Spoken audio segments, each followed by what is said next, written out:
I could definitely easily be a billionaire if I wanted to. Most of the time, you win or lose on the deal. When you buy real estate, you win or lose on the buy. You don't win or lose on the sell. Yeah. It's how good did you buy it for? You could say knocking on doors doesn't work to go get clients, but maybe you just don't try hard enough to get good at knocking on doors. If you really need it and you make your prospect feel that, then you're going to come across desperate. You're going to push people away. But if you genuinely don't care and you're okay if it comes back later, like that energy in itself is massive on sales calls. I would rather me be more available for my kids between the ages of 8 and 18 than one day. And not everything has to have a return. If everything in your life has to have a return, you're going to live a shit life. If 20% of my decisions are wrong, but I made 100 today, and 100% of yours are right, but you made 3, who's better? Love it. Is there any traits that you've picked up from your parents that you wish you didn't?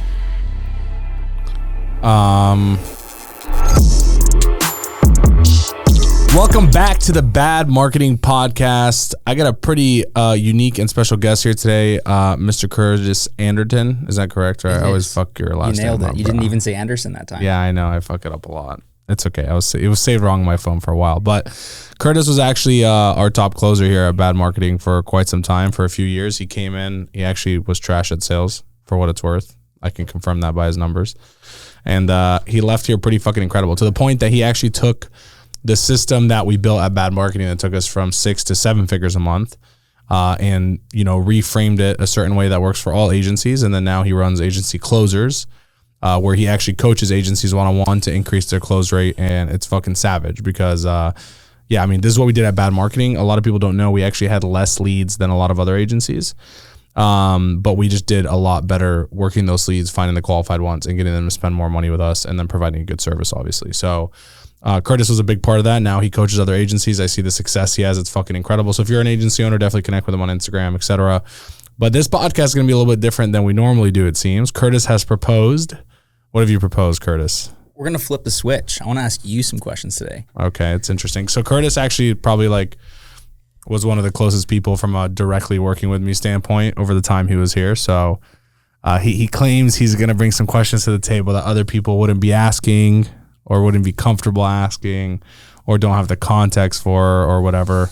And then, we're going to take it from here and see. Hopefully, I think this is going to be a pretty fucking unique, cool episode for you guys. So get a little inside look on whatever is inside my brain based on what Kurtis is going to ask here. So you're in charge now, bro. It's the Kurtis Anderton Podcast. All right. Let's run it. No, I'm looking forward to this. I do have a bunch of questions for you that I feel like are going to be a little bit different than your average podcast. Everybody knows who you are. They've already heard your classic podcast about your story and what you've built. So I'm not even going to go in that direction. So I've got a few different things I want to cover from a bunch of different topics here, from kind of behind the scenes from what I see. So we're going to get there. But God. I have some selfish questions for you first. We're going to dive into. Go. So last night we went to arguably the best chicken sandwich spot in the entire world. Scoville Hot Chicken. Let's go. Blew my mind. I'm not just saying that. Genuinely, I love my chicken sandwiches. The best chicken sandwich I've ever had. Bro, why chicken? Like, you've got Bad Marketing. You've got this amazing empire of online business. And then you've got chicken. Why chicken? Okay, so there's a few things. One, it was like our favorite spot, Terry and I, my wife. So like even me and my friends, after like flag football on Sundays, we'd go there. It was a poppin' spot, and like we used to go all the time, and then eventually the quality went down significantly. Like we didn't like going there anymore. It's like when you go somewhere like 20 times, you go there 21 and it's bad, you're like, this is a one-off, and then it's like 22 is bad, 23 is bad, 24, 25 is bad. Okay, it's no longer a one-off. This is now how they operate. And I didn't want to lose my favorite chicken sandwich, as fucked as that sounds. So I was like, okay, how do I preserve this chicken sandwich concept from going away? And I know what it was, so I can take it back there because they have the fucking SOPs and formulas and recipes somewhere of where it once was. And so I decided to buy it. Obviously, I did a lot of research first. So I paid, I'm not going to say how much money, but I paid a lot of money to the owner and founder of Jeff Sinelli. And I basically asked him, like, hey, you grew a concept to 50 locations and you grew Which to like hundreds of locations. Here's all the questions I have, but what else do I need to know that I don't know? It's kind of funny though. We did 3 calls, and by the third call, he was trying to when the call ended, he was trying to convince me to not buy this concept and just work with him on his chicken concept that he now is starting. I think he saw like, oh, this guy's sharp. Like, of course. So he's like, oh, maybe I'll just put him on my team. I was like, I appreciate that, but like, I'm building something that's mine. I'm not trying to like build your thing. So thanks a lot. We're cool. But yeah, so I did that. I realized quickly that bad marketing is a hard business to scale because I need really talented people. And it's very hard to control that and get talented people and control remote, whatever. But a chicken concept, I mean, a monkey could run that thing. It's a checklist of the chicken, how it needs to be made the night before. Then when the order comes in, it's a checklist of how the chicken gets tossed in flour and fried. And there's a timer on the fryer. And then they season the chicken and they serve it. So I'm like, okay, I could just be the fucking best in the world at like 1 or 2 products, which is like chicken tenders and chicken sandwiches. And if I do that, I can create a checklist and SOP this bitch and have it run by monkeys. If I can do that, I can open 100 locations in 5 years. If I can do that, it's worth like 400 million.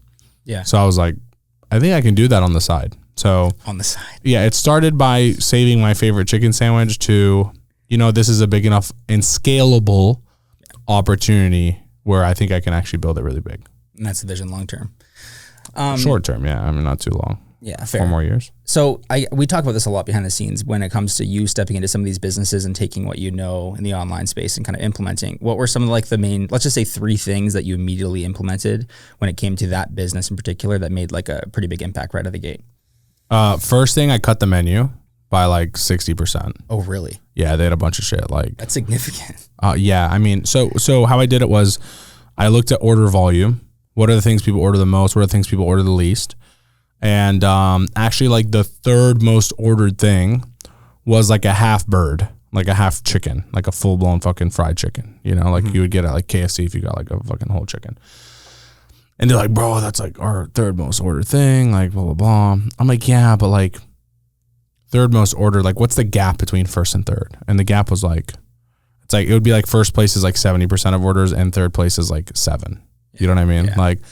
So I was like, okay, that's not really worth it. We're having to worry about how we cook that. It's different inventory. Let's get rid of it. And then I just started getting rid of shit. Oh, we had 12 sides. Okay, well now we only have 3 sides. You know what I mean? I just started kind of cutting things down. And I was like, okay, I want to save the amount of ingredients I have to hold. So therefore I can always have everything fresh and things don't go bad. It's easier to make. And everything in my business should be around going into a fryer. Yeah. So all our like... the fries, the tater tots, the Brussels sprouts, they all go into a fryer. The chicken tenders, they go into a fryer, and it's a chicken tender. Second one is a chicken breast, goes into a fryer. Like they're both the same. You can either order tenders in a plate, or you can get them in a sandwich, or you can get them on top of fries. But it's the same ingredients. It's fries, tenders, breast. How do we mix them together? Do you want them in a sandwich? Do you want them in a plate? Do you want them, you know what I mean?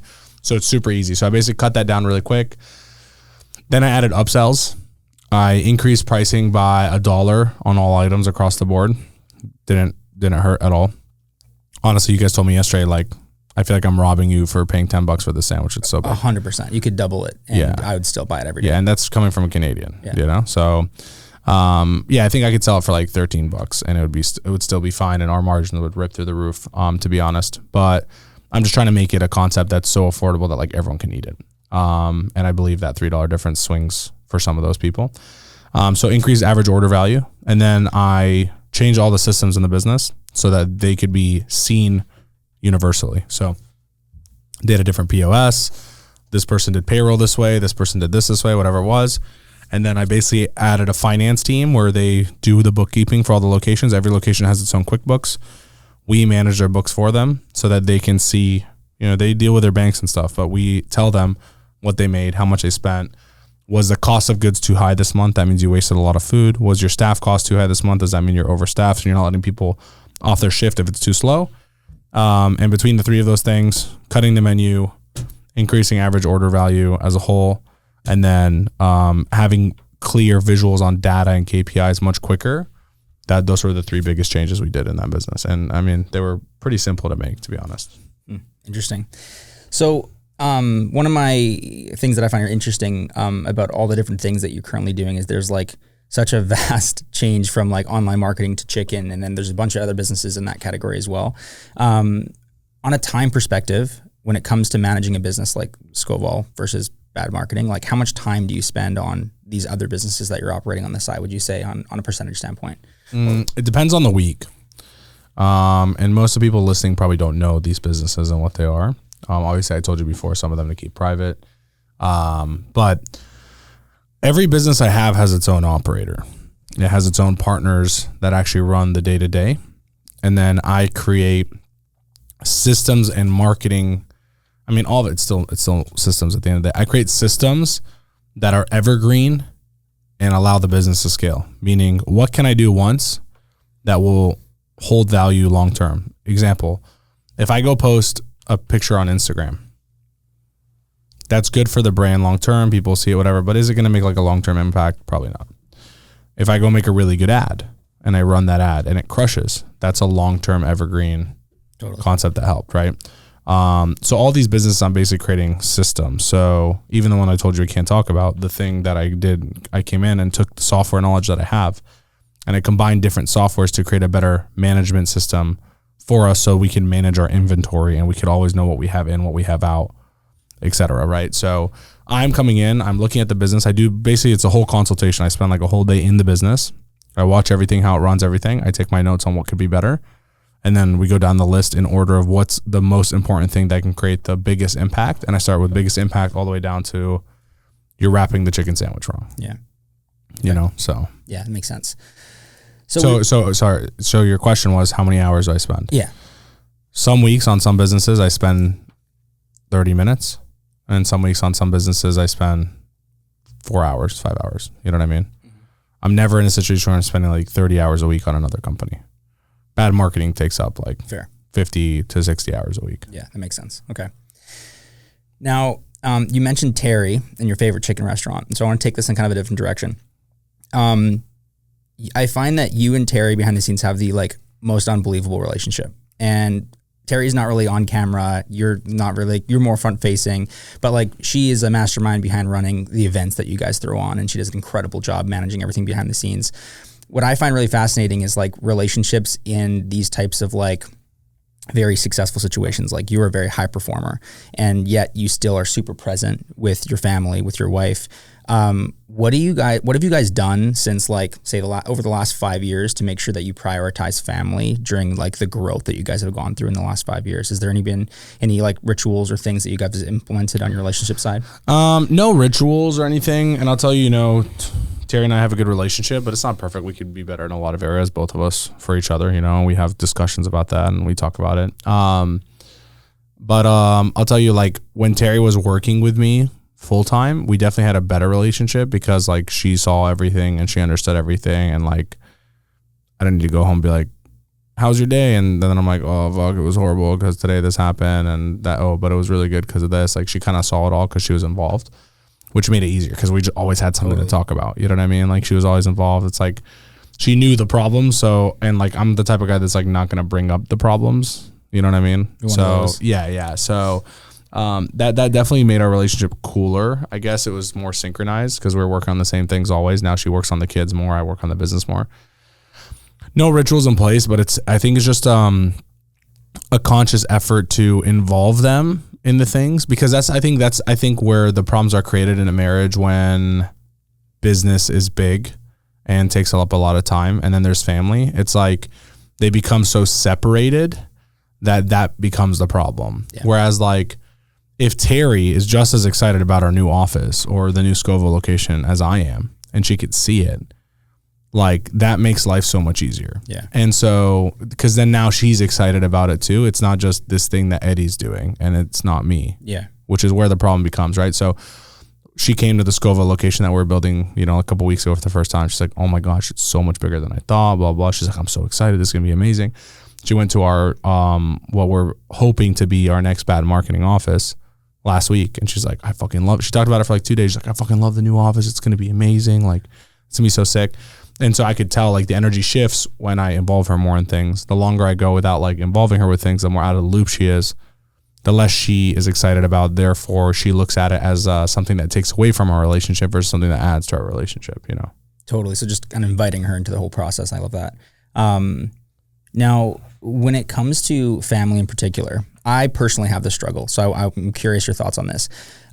There's like the concept of like family life balance, right? Which I don't really fully agree in. You talk about like integration, where it's just like you need to bring them a part of it, like we just talked about. Do you ever worry that you're wrong about that? and maybe that you're doing things the wrong way? Bro, does everyone worry about them being wrong? Like, obviously, you know what I mean? But like, you're wrong could be, you're right could be right for you, but wrong for me. So like, Sure. It's also all subjective of like, who's the one executing it. It's like, if I tell you, like, bro, I mean, you could say it on the podcast. You don't need to say their names, but like, how many of these guys that do like fucking multiple six figures a month of profit, like, are like, oh, bro, it's because Eddie, I paid him for a consultation call. He told me what to do. I've been fucking ripping it ever since. Constantly, right? Constantly. Think about how many there are that don't listen to that advice at the same time. Yeah. The advice is the same. Fair. You know what I mean? Both the guys we were talking about yesterday, I actually gave them both the same advice because that was their business. They both now make 6 figures a month net profit. Yeah. Big name guys that everybody sees and knows, but they have no idea that you were behind it. Exactly, right? And they'll say it, you know, if you ask them. Totally. But there's probably 6 other guys that I consulted with similar businesses that I told them the same game plan that didn't execute it. Yeah. You know what I mean? So, and then they would be like, oh yeah, that advice, you know, doesn't really work.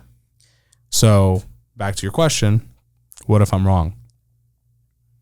I think we have much more control if the advice is wrong or correct based on how hard we actually try to execute it and make it work. Mm-hmm. You could say knocking on doors doesn't work to go get clients, but maybe you just don't try hard enough to get good at knocking on doors. Fair. Whereas I guarantee if I walk into 10 businesses, I'm getting 9 fucking meetings. Yeah. Guaranteed. Yeah. Impossible. Yeah, for sure. I think like so many people are, and this is totally for my case, like building businesses to eventually have more time freedom to spend time with their family. But like they should just be doing that now. You know what I mean? Yeah. I think there's that aspect of it of like, I think it's give and take though, bro. I think it depends what you want. If you want to make fucking, I don't know, hundreds of millions of dollars or whatever, like you're going to have to sacrifice some family time to make that happen. Or you can still make it happen without sacrificing family time, but you'll probably do it on a much longer horizon. You know what I mean? It might take you 30 years where the guy sacrificing family time might take 10 years. So that's why I'm saying there's really no right answer, because I was thinking about this in my head. I'm like, you know, I'm 31. I'm turning 32 in January. If I press hard as fuck for 8 years, and I neglect some family time, not all of it, but some. I still do a good job. Like tomorrow I'm going to my daughter's class for like 3 hours. Last week I went to her class for like an hour and a half. And, you know, obviously I have family time outside of that. But like, if I put my head down for 8 years, how much, where could I be at based on my current starting point? Like I could definitely easily be a billionaire if I wanted to. Or I could just like work harder than everyone else, than most people, but still sacrifice the top 15% of that time to go to family and kids.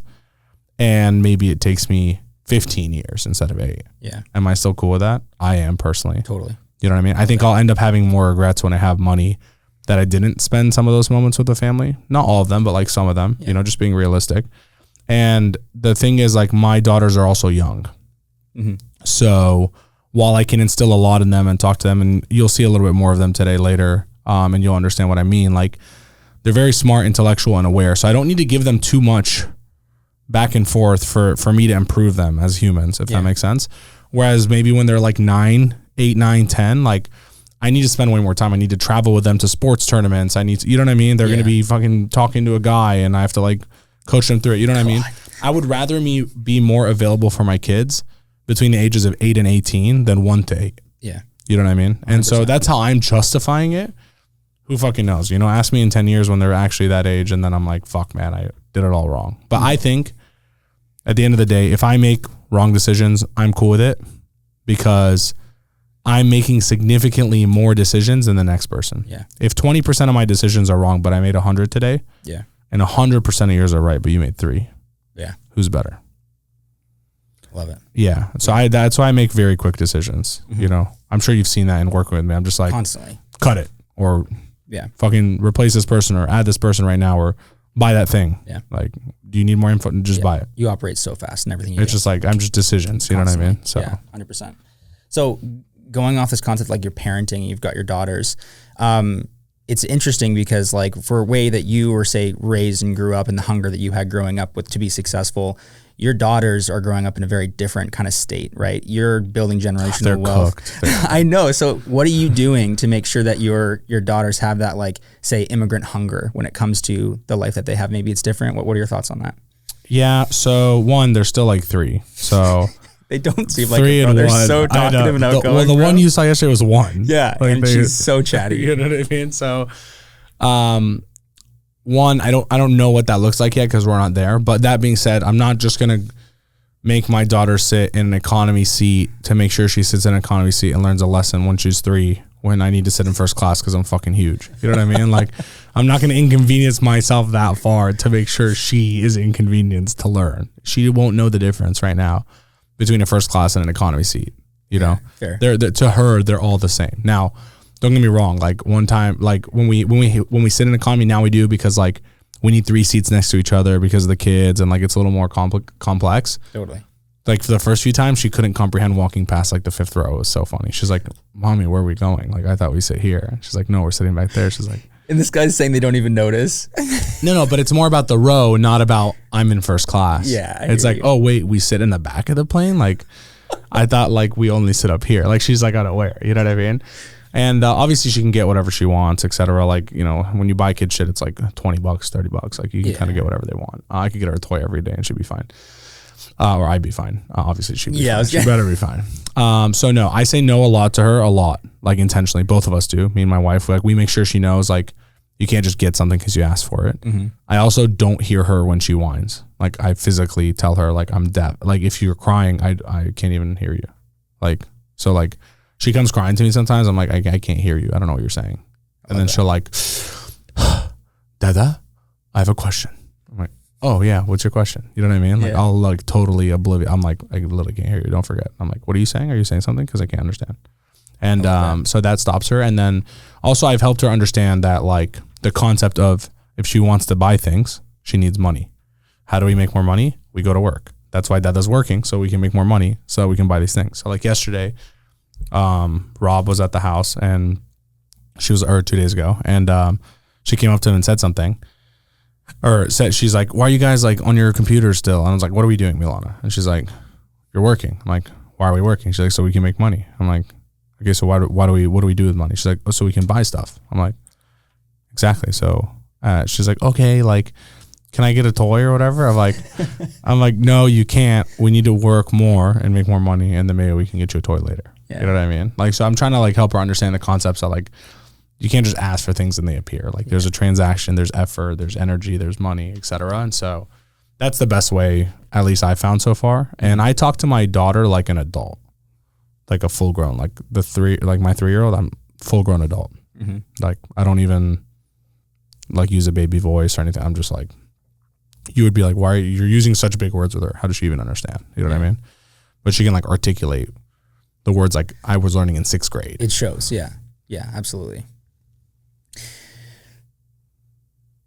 So you mentioned something a second ago about this concept of speed and like always moving as fast as you can, especially in a business standpoint. Has that ever bitten you in the ass? You're moving too fast? All the time. Give me an example. Like signing a contract too quickly and not going too much through it, and you miss the point and it comes back and bites you in the ass. I mean, one time I moved an entire business from California to Atlanta so my partners could be closer, and I should have given it more time with them before I did that. And then I got screwed because they screwed me over and, you know, basically robbed me. So yeah, I mean, it happens all the time, but it's also like, you know, I think it comes at a cost as well. Like time has a cost. And so if I can do, you know, 10 times more than someone else in the same amount of time because I make 10 times more decisions, even if, again, 10, 20% of those are wrong and theirs are 100% right, which will never happen anyways, then I'm still ahead. Yeah. And so that's how I look at it. Like the only way all these things are like sure, we were sitting outside, like just on the beanbags, just talking, right? In theory, we're just sitting there talking, but I'm on my phone. And I probably made 50 like critical decisions in that time. Yeah. Whether it was like all in the span of like 5-10 minutes, I like did some wires and some important yeses or nos for a facility in Minnesota we have. I did the same for the business I told you I can't talk about. I did the same for the chicken spot. We set up a couple meetings for next week, and then we signed a franchisee. Like blah, blah, blah. Agency founder tickets, talk to the sales team. We made a decision on how we're going to execute something. Like talk to, the info team on a launch that they're doing and told them yes or no to certain things. Like I'm making so many decisions. And so like, I can't sit here and wait to have 100% of the information and wait a whole week to get that. Sometimes getting 90% of the information on day one is all I need to make a decision, and waiting a whole nother week to get that extra 10% isn't going to change anything. Yeah. So I'd rather just move and save that week. That week times 100 decisions. I wish people could actually see what you're talking about, because I think some people will automatically go like, oh, sure, I'm sure it's not actually like that. But like literally yesterday, there was like 2 webinar funnels built out, a VSL mapped out. There's like multiple locations and decisions being made, all before like 10 a.m. yesterday. Like you did you accomplished so much stuff before we went to lunch. Like it was wild. And you still managed to have like an hour and a half nap in the middle of the day on the couch. Yeah. Yesterday was a really slow day. Yeah. Like yesterday was like, cause you guys are in town, I'm trying not to like be super, otherwise I would on calls all day. Yeah. I would have just been on calls in that conference room. And still got so much done. Yeah. That's a good perspective. I need that because I felt like I was useless yesterday. Mm-hmm. So with everything that you're currently doing, we've got a bunch of different businesses like we're not going to fully talk about, but in everything that you're doing, let me rephrase that. Is there, if you had to pick one business to go all in on, and that was the only thing you had the option to focus on, which business would it be? Wow. I mean, the problem is I can't really say that because bad marketing creates other business opportunities. So am I now saying no to all of them by focusing more on bad marketing? Because statistically, looking at my hours, let's say I have 100 hours a week, 60 of them are going to bad marketing.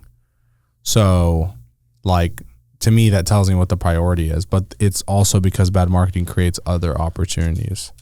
Yeah. You get what I'm saying? Mm-hmm. So if I had to say no to all those opportunities, the answer would not be bad marketing. You know what I mean? Yeah. If I could say yes to those opportunities like I currently am, then the answer is bad marketing, of course. Okay. But if I can't, let's just say I can only stick to one, I can never have equity in any other business because of bad marketing, blah, blah. I would say I would go all in on Scoville Chicken. Really? No doubt. Really? Bro, this is what I'm doing with like an hour a week. Imagine what I could do with 60 hours a week. Even like I've thought about it, I'm like, dude, if I just went all in on that, I would be broke for a year and then I would have $100 million in 2 years. Yeah. Guaranteed. Yeah. Nothing would stop me. It's a monkey business compared to this one, bro. Yeah. And the cool part is like, you can get investors for that one. Like it's like, oh, how are we going to open another location? Hello, all the locations make money. Everyone wants to line up and buy one. They just don't want to run it. Mm-hmm. I can find investors tomorrow, bro. I'm going to a new location. It's a fucking steal. I negotiated with these guys for 6 months. They finally came back, gave me the price I wanted. My realtor was so pissed off. Gian always talks about it. He's like, I fucking hate how Eddie fucking works. Like, why does he fucking do this? It's so hard to fucking work with him sometimes. and then he'll end the conversation and be like, but it fucking works every time. I fucking hate it. I was like, I can't even fucking argue. It works. So this one, he's like, bro, don't lose this deal. It's really good. I'm like, it's not a good deal. I'm not taking it. I was like, this is my deal. They can give me it whenever they want. And 6 months later, they came back. We'll take your deal. I'm like, no. That deal's off the table now. We gotta have a better deal than that one. So for example, I'm going to film that location on Saturday because it's so sick. I don't need to build. I don't need to do anything. And I can get up and run. I can start making sales within 20 days of opening, like within signing. You know what I mean? Which is unheard of in the restaurant space. So I'm going to go and be like, hey, this is a new location. I'm selling 40% of it for $200K investment. And I'll have probably like 4 people put in 50 grand and they'll all make their money back and I'll open another location and I'll run it and I'll get 60%. You know what I mean? So I could do that way, or I can do the franchise model, which is probably half our locations are, which is like they come in, they put their own money, they build it, they own 100%, they pay us royalties and we help them run the show. Yeah. And because of that leverage, I could open 100 locations in a year, technically. Yeah. I just need like a good team to like follow through with like making sure each one's progressing into opening on time. Mm-hmm. But yeah, I just don't have the time and bandwidth to do it right now. But if I did, I would have 100 plus locations in the next 36 months, and I'll cut my leg off, like no doubt. Yeah. You know what I mean? So, because my business partners are good, but they're not aggressive. I'm very aggressive. I'm like, yes, you are. Harder, faster, stronger. Let's go. More. They're like, oh, we're cool. This is pretty good. It's a lot better than we had before. You know what I mean? Whereas I'm like, no, unacceptable. Yeah. You know, so Yeah, I think that's the highest upside business I have. Just from like scalability standpoint. Like I can open 100 locations, all of them run on the same checklist. Cameras, easy. Like could easily operate that. That's honestly surprising to me with knowing everything else you got going on this behind the scenes. That's really interesting. Bro, think about it this way. I mean, you saw the location yesterday. It's so simple. Really cool. I've never like worked there. You know what I mean? Like, and that location this year, that little tiny location, how much do you think it'll net in profit? I have no clue. I genuinely have no net. Yeah, net. Like that one location. I want to say like low 6 figures. Yeah, great answer. Because like a normal restaurant of that size would net 40, 50K a year. That location will net somewhere between 150 and 200. I was guessing just because I knew that it would be higher than I was expecting. Yeah, but like, and like our sales aren't incredible. Yeah, they're good. It's crazy. Yeah, but if our sales were incredible, that net would double because I'm already past all my fixed expenses. Yeah. It's just food cost at that point. So like if I doubled the sales of the business, the profit would quadruple, maybe 5x. You know, so that's why I'm saying that little focus is that difference for me. It's the difference between a location netting 15 or 14K a month and 35K a month. And if each one of my locations was netting 30 to 50K a month, I would be a billionaire in a year. Yeah.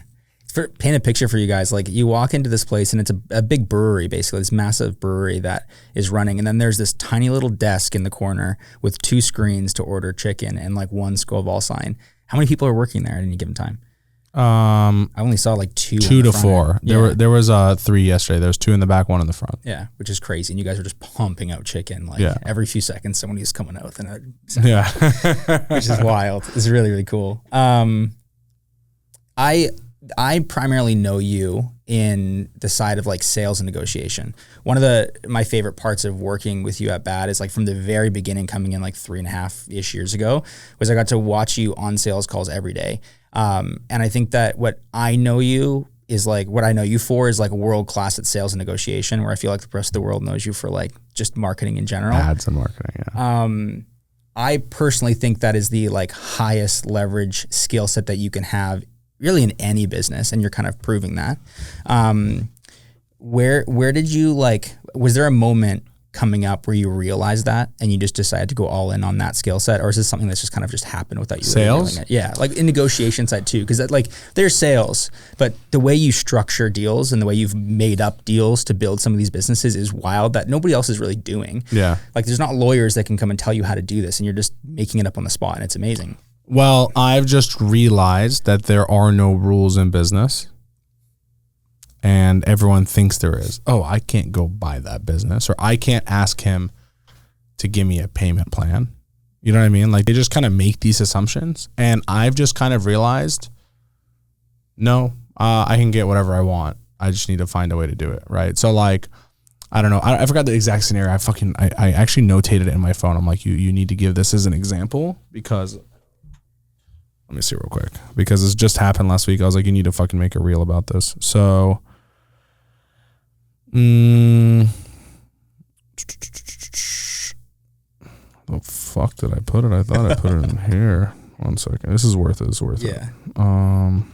Fuck, man. I don't think I can find it. I thought I put it in a good spot. I clearly didn't. Anyway, so basically the point was like, I had a situation where someone was like, oh, we can't, it was like something with a new Scoville location. It was like, oh, we can't do that. Like they won't accept. And I was like, give me their fucking number. Like, no, I'm telling you, I've tried. We've been working on this for 2 weeks. They're not gonna accept. I'm like, it's because we were not fucking meeting in the middle of finding a deal that works. I'll make it happen. Give me their number. So I gave me their number. It's a deal they've been working on for fucking 2 weeks is an under exaggeration, probably a month. That's why we can't sign the lease. I called this guy, 20-minute. Got heated. He's like, why are you telling me now and this person? And like kind of got intense a little bit, but I was like, listen, man, here's my logic. Here's why I can't do the deal unless you do it this way. I'm like, I really want to do this deal with you, but I will not do it under these terms. This has to change. Otherwise, I'm not doing the deal. And I'm not sitting here bluffing or anything. I want to make this deal work. I'm telling you. And I want to do it with you. Mm-hmm. I just can't for this reason, X, Y, Z. If you can't see the logic behind it, then we just aren't a good fit, because like I'm trying to make a win-win here. And if you can't see that, then totally cool. Whatever. He did. We got off the call. Everyone was on a Google Meets when I called him. So they were like, oh, fuck, that didn't go well. Like, man, he was intense. Like, he was really pissed off. Like, I was like, yeah, okay, let me just follow up with him on a text. I'm like, you're not going to follow up with this guy. I was like, within 4 hours, he will message us that he's good with the terms and we'll get started. And they're like, I don't think so, bro. I think we just lost the deal. I'm like, if we did, that's cool. It wasn't a deal we wanted. So that's cool, guys. It's okay to accept that. Surely enough, 90 minutes later, email goes out. We'll accept the terms. Thank you. But it's because not every time, but every time there's a deal that has to work. Yeah. And if it doesn't work, you don't need to force a deal to happen. That's like, bro, when I was younger, I used to be like, man, we want it. I want this car, or I want this place. Like, I'll do whatever it takes to get it. You know what I mean? Even if I have to pay a little bit more to get it done. No, most of the time you win or lose on the deal. When you buy real estate, you win or lose on the buy. You don't win or lose on the sell. Yeah. It's how good did you buy it for? Same for the car, same for the real estate lease, same for everything, right? So like our lease for Scoville that we're building right now, maybe I'll take you there today to see it. Like that lease, I have 18 months of free rent. I'm literally not paying rent for 18 months.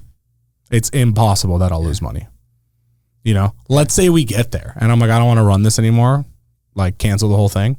Then I have a clause that gets me out of it, that I have to pay X amount remaining on the lease, but I just paid no rent for 18 months and I'm running a business. So like, I'm sure I got money to pay that difference. You get what I'm saying? I put myself in a safe spot. So like now I just don't force a deal. This deal that I told you that came back 6 months later that I'm going to look at. Yeah. I could have forced the deal because it was so good, but I'm like, just not good enough for me to like jump on it. You need to do this. They wouldn't meet me and I left and now they're back. Mm-hmm. And now they're going to get worse terms because I'm going to go back and be like, I'll take it, but you got to add like 3 more months of free rent. Yeah, no, 100%. It's funny with that specific topic. I used to hate this when I was working, taking sales calls. I used to hate your mindset on this because you never discount anything at bad. Like services are not discounted. You'll like throw stuff in some value aside, but there's never discounts. And the amount of times I had deals like right on the edge and you were like, yeah, just let them go. I was like, no, bro, like I need to get paid. This deal needs to close. You're like, no. Let them go. They'll come back. And then like clockwork, like 6 months, maybe even a year later, they come back every single time and they end up paying more. And like eventually I caught on to that and started playing that same game. You have to have a long-term mindset, but it's true. Like they and then you were getting deals doing that for you. 100%. I'd have deals closing 2 years later. I'm like, when did this lead come last month? He's like, no, 9 months ago, bro. Yeah. He just came back and he bought 15 grand a month. Yeah. I'm like, sick. And just let him go originally. But that's like also not like lowering your value at the same time too. Yeah, right? Absolutely. It's an authority play. And I think I talk about this all the time, agency closers, of this concept of like, if you really need it and you make your prospect feel that, then you're going to come across desperate. You're going to push people away. But if you genuinely don't care and you genuinely coming from a place of like, I don't need this to be done right now, and you're okay if it goes and you're okay if it comes back later, like that energy in itself is like massive on sales calls. But people don't think that way because they need the money now. 100%. Which is a struggle. Yeah, which I mean, you feel that from people. Yeah, for sure.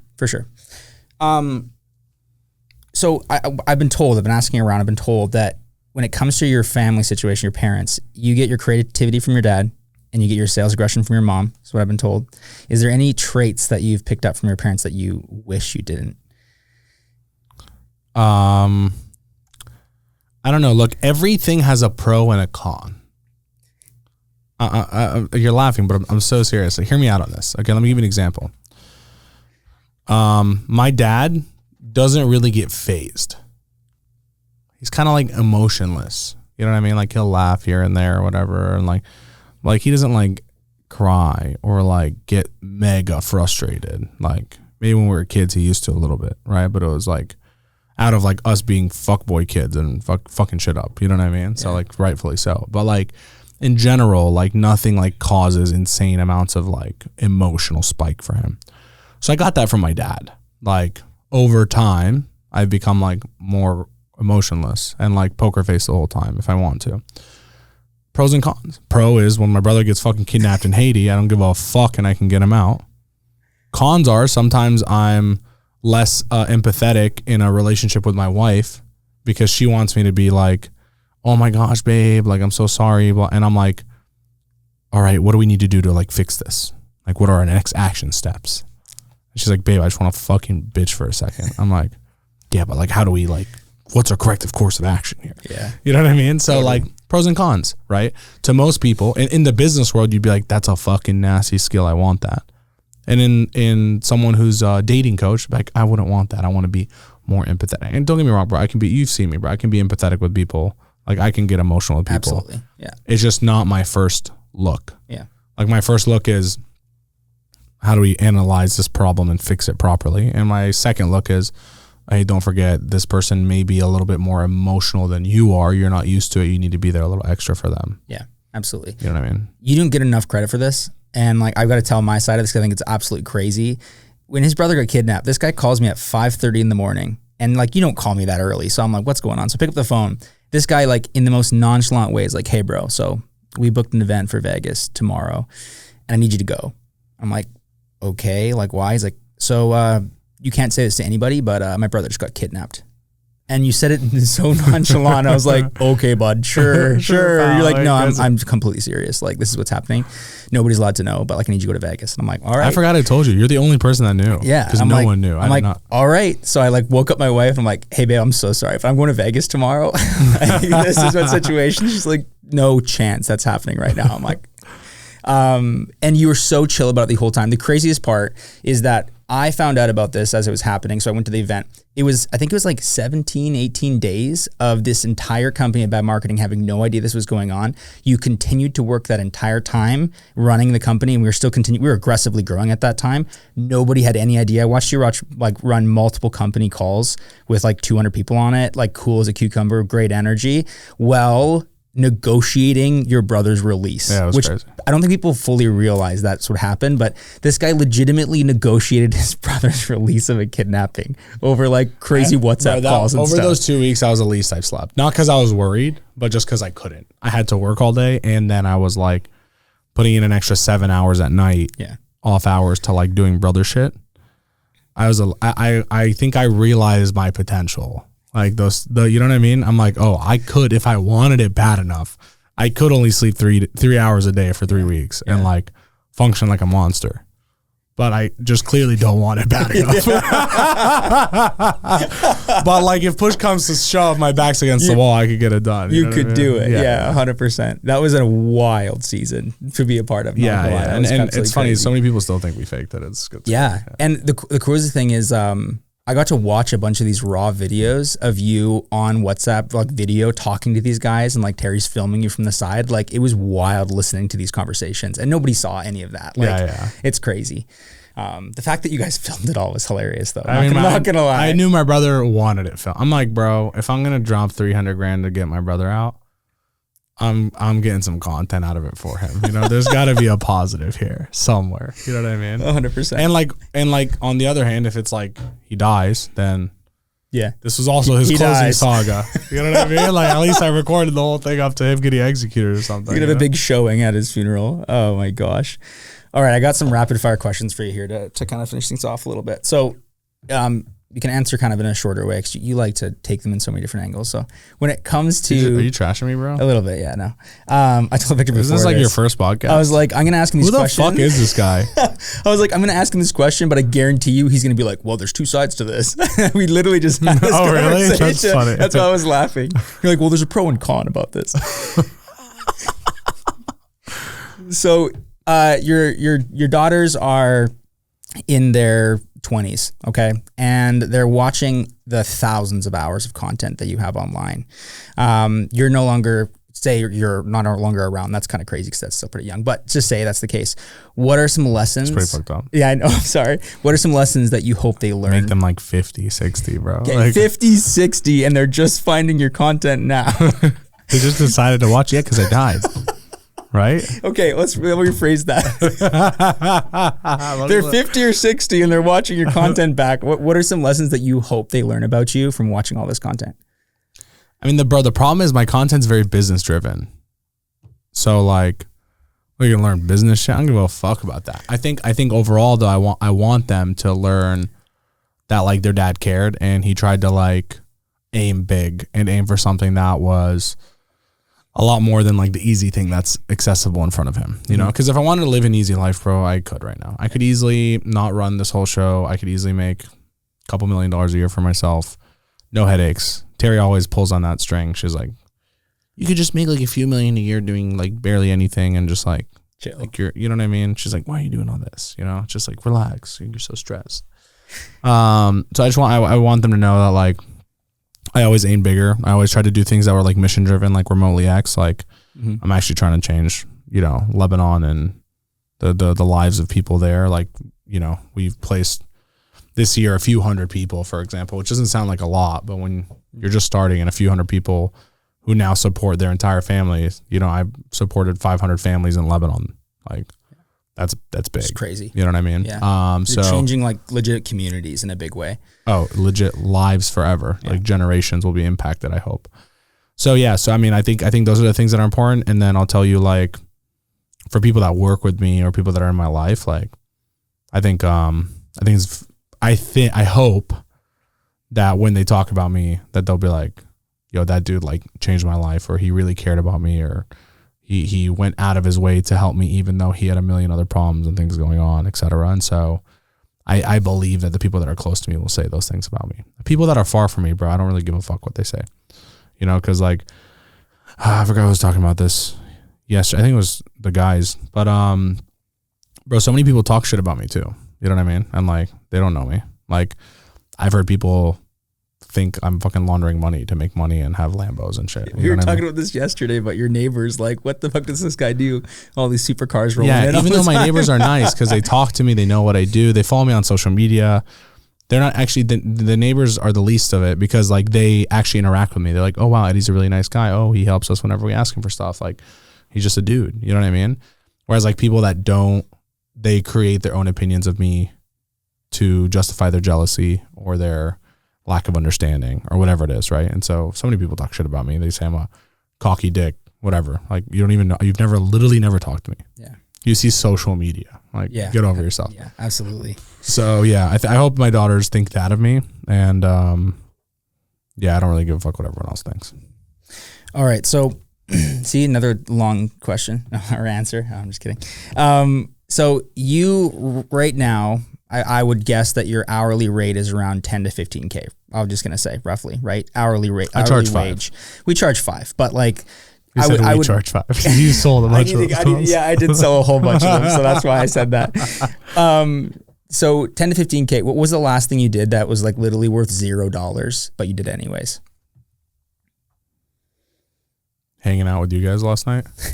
Okay, that was a good answer. Right? That was a good answer. I mean, what was that worth? $0. Yeah, you're right. Actually cost you money. Cost me because you got to sell chicken and you let us drive your cars. Yeah. So gas, and risk of insurance. Yeah, not everything has to have a return. Like I always try to explain that to people. I'm like, bro, not everything has to have if everything in your life has to have a return, you're gonna live a shit life. Yeah.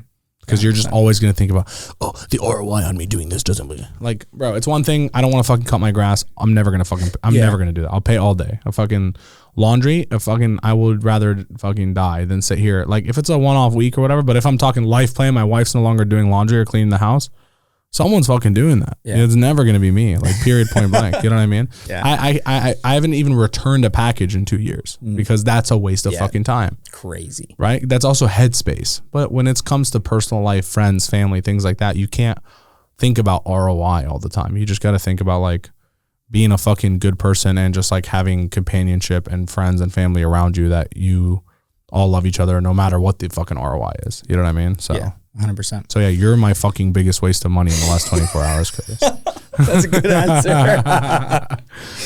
All right, I ask all of my guests on my YouTube channel. Let's ask every single one. You're my guest, bitch. Yeah, but come on now. This is the Kurtis Anderton podcast. This is my show. My show. All right, you go into the bathroom, you sit down. All right, you do your business. You pull out that toilet paper. What the fuck is going on? Yeah, I know. Get this guy off the podcast. You pull out the toilet paper. Are you bunching that shit, or are you rolling it? Are you folding your toilet paper, or are you bunching it up? Are you a buncher or a folder? For Curtis, what do you think is the answer? I'm shocked. If you think I'm a buncher, I'll kill you, dude. You think I'm a buncher? I'm a folder.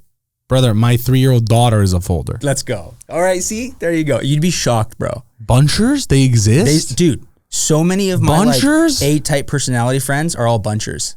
They just literally crumple it up and just go for it. That's disgusting. You'd be shocked. You'd be absolutely shocked. I learned this about my wife. Vic, do you bunch? No. Thank God. Of course he's going to say that bro, now. Have you seen his Google Drive organization? There's no way he's bunching. Crazy. All right, good. I'm happy. I had to clear that up. That's the question you ask everyone at the end of your podcast? In the podcast at some point, every single person. That's crazy. Yeah, I've had one. So I have one. Give me friend. someone who's a buncher. Who's a buncher that I know? I'm sick to my stomach. Actually, no, I haven't had a buncher on the show yet. They're all been folders except for one friend of mine who uses wet wipes. Okay, And so how are you shocked then? No one's a buncher. I've never heard somebody say wet wipes before. That threw me off. I've asked like hundreds of people this question, not on this pod, like on other things. A lot of my family are bunchers, like a lot of them are, and they'll say they're a folder, and they'll message me like 3 days later, and they're like, "Shit, I'm actually a buncher. I thought I was a folder, but I'm a buncher." Yeah, it happens all the time. No, I literally rip it and then I fold it in half and half and half. Like there's no other way. It's efficiency. I can't believe this is even something where. Dude, you'd be shocked. You'd be shocked. I'm actually gonna make a poll on my story today. You have to. I'm gonna be disgusted. This is my favorite question. If they put buncher, I'm unfollowing. Yeah, do it. Buncher, folder. I'm not even wasting time. I will say though, wet wipes, guys, game changer. It will change your life.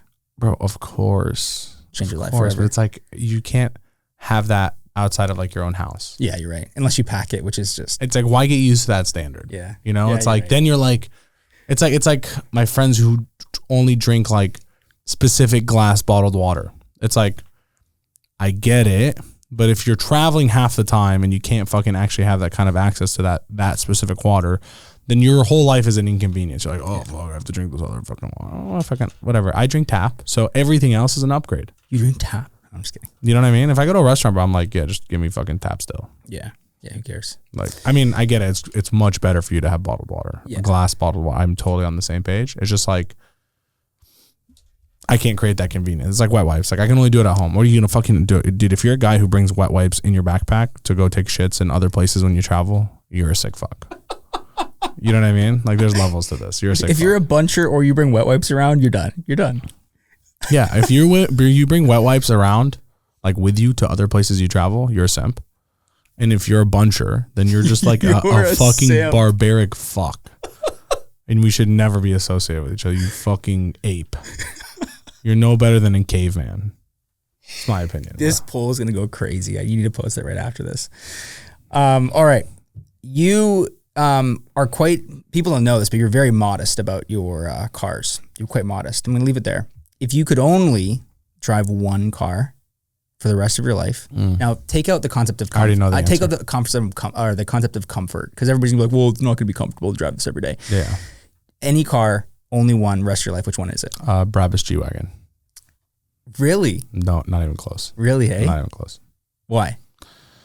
Bro, the way the G-Wagon drives and the way that you have like a vantage point from the driver's seat is insane. The interiors are top 0.1% in this Brabus cars. And that car looks fucking insane from the outside. It's still fast as fuck. I floored out fucking ripping it. But like at some point you realize you don't really need speed. You need utility. And it has utility. It's fucking safe. It looks sexy as fuck. The interior is amazing. You feel like you're on top of the world when you're driving it. And I got trunk room. I got room for my kids in the back. It's a lot of utility. I can fucking climb the side of a mountain. Bro, I can't even fucking drive my Lambo up a driveway. You know what I mean? Like it's like my parents' driveway is like this. I cannot take my car up there. I've never taken it up there. Well, things like this are off the ground. Yeah, exactly. So Car's like so not small. even. That was too much. Yeah. So yeah. So I mean, if I had to pick one car, Brabus G-Wagon, no doubt. Not even close. Okay. Awesome. Love it. Well, that is all I got for you today. Yeah, this was a pleasure. Thanks for having me on the Kurtis Anderton pod. Thank you for joining me. You've been a special guest. I appreciate it. Yeah, if you guys actually liked hearing my side of things instead of everyone else's boring ass side of things, you know what I'm saying? No big deal. Then go ahead, leave a comment below. Let us know. We'd love to see. Maybe we can do more of these more often on specific topics on the inside of my brain. And if you are listening to this, keep an eye out because we are launching a different, I'm calling it right now, so we have to do it. I'm launching a audio only podcast. That's just me. No guests. Really? Yeah. It's going to be bad. I'm learning about this just now for the first time. Yeah. It's called Minutes to Millions. I'm just going to drop it. Oh, damn. It's pretty hard. Fire. So it's going to be 5 to 10 minutes every day, though. It's like business game every day. For free. For free, 5 to 10 minutes. So, yeah, if you want more of me, just go there. Actually, fuck it. I'm not going to do another one of these. Kurtis just got lucky. Unless Kurtis comes back into town, and maybe we do it again. Let's go. But, hey, if people want to connect with you on the sales side, agency side, sales advice, that's what you do right now. You coach, just like I told you guys at the beginning, like he's the fucking best of the best in this game right now. Where can they connect with you? Kurtis Anderton on basically all platforms and theagencyclosures.com. Cool. Beautiful. You heard it here, guys.